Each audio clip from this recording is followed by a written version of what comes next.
चरखारी में दबंगों की मारपीट से इलाज के दौरान घर के मुखिया की मौत, भड़के परिजनों ने शव को रखकर किया हंगामा। पुलिस के हत्या की धारा बढ़ाने के आश्वासन के बाद हुआ मामला शांत। पुलिस की कड़ी निगरानी में हुआ अंतिम संस्कार। महोबा जिले के चरखारी में गुंडागर्दी और दबंगई का एक ऐसा चेहरा सामने आया है जिसने पूरे इलाके को झकझोर कर रख दिया। दरअसल चरखारी थाना क्षेत्र की काशीराम कॉलोनी में दबंगों की टोली शराब के नशे में धुत होकर डीजे की धुन पर हुड़दंग कर रही थी। जब घर के मुखिया जाहिद ने इस गाली गलौज और शोर शराबे का विरोध किया तो दबंगों ने कानून को हाथ में लेने में देर नहीं की। सोशल मीडिया पर वायरल हो रहा वीडियो गवाही दे रहा है कि किस तरह दबंगों ने जाहिद के घर में घुसकर तांडव मचाया। महिलाओं और बेटियों के साथ अभद्रता की गई और जब पिता अपनी बच्चियों को बचाने के लिए आगे आया तो उसे इतना पीटा गया कि वह पक्की सड़क पर गंभीर घायल होकर गिर पड़ा। जाहिद को गंभीर हालत में झांसी रेफर किया गया था, लेकिन वहां उन्होंने दम तोड़ दिया। मौत की खबर मिलते ही परिवार में कोहराम मच गया।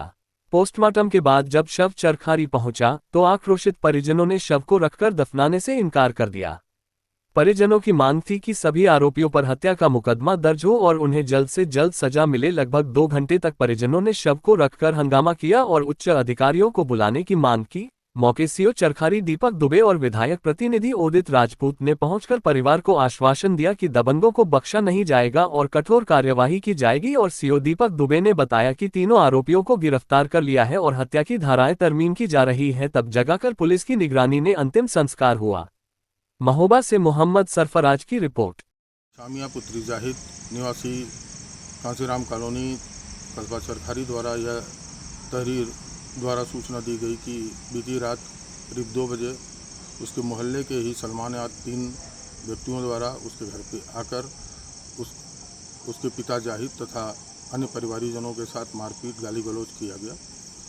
प्राप्त तहरीर के आधार पर सुसंगत धाराओं में अभियोग पंजीकृत कर लिया गया है। यह तथ्य संज्ञान में आया है कि जाहिद इनका इलाज जिला चिकित्सालय महोबा में चल रहा था और वो बेहतर इलाज हेतु हायर सेंटर झांसी रेफर किए गए थे। उनकी मृत्यु हो गई है। नामित आरोपियों को हिरासत पुलिस में लेकर उनसे गहन पूछताछ की जा रही है। प्रकरण में सभी आवश्यक वैधानिक कार्रवाइयाँ संपादित की जा रही हैं। घर में आके लोग ने मार पीट की, पापा को मार डाला जान से हमारे, और थाने गए थे तो वहाँ से कोई सुनाई नहीं है और हम लोग को इंसाफ चाहिए। बस इंसाफ दिलवा दीजिए हमें, वरना हम मर जाएंगे फांसी लगा के। पुलिस वाले जिम्मेदार होंगे उसके, हमें इंसाफ दिलवाइए। बस जब तक एफसी साहब नहीं आएंगे जब तक हम मिट्टी नहीं करेंगे। हमें इंसाफ दिलवाइए, खून की बल्दी खून चाहिए हमें। बस बड़ा कानून का क्या गया, कुछ नहीं गया। बे तो रुपया लेके उसने तो भर लिए अपने जेब में और बे तो फरार हो जाएंगे। 15 दिन के बाद फिर वे छूट के आ जाएंगे, फिर वो लोग हमें मारेंगे। तो उन लोग को बस खून की बल्दी खून चाहिए, उन लोग को फांसी लगवाओ और बस हमें इंसाफ दिलवाइए। कुछ वजह नहीं आती, किसी और की लड़ाई आती, किसी और की लड़ाई हम लोग देख रहे थे। हम लोग ने सामने बीच बचाव करा तो हम लोग घर आ गए। दूसरे दिन हमारे पापा भैया काम करके आ रहे थे, पीछे से गिरेबान पकड़ के मारा, पापा को पछाड़े मारी हमारे, वहीं पे दम तोड़ दिया था पापा ने हमारे। क्या हो गया है? पापा को हमारी जान से मारा गया। किसने मारा? सलमान लोगों ने। क्यों मार दिया? कुछ नहीं, भैया हमारा काम से आ रहा था, इन लोगों ने दारू पी के हमारे भाई को गिरेबान पकड़ा, भाई को हमारे पीछे से मारा, भाई हमारे घर पे आया।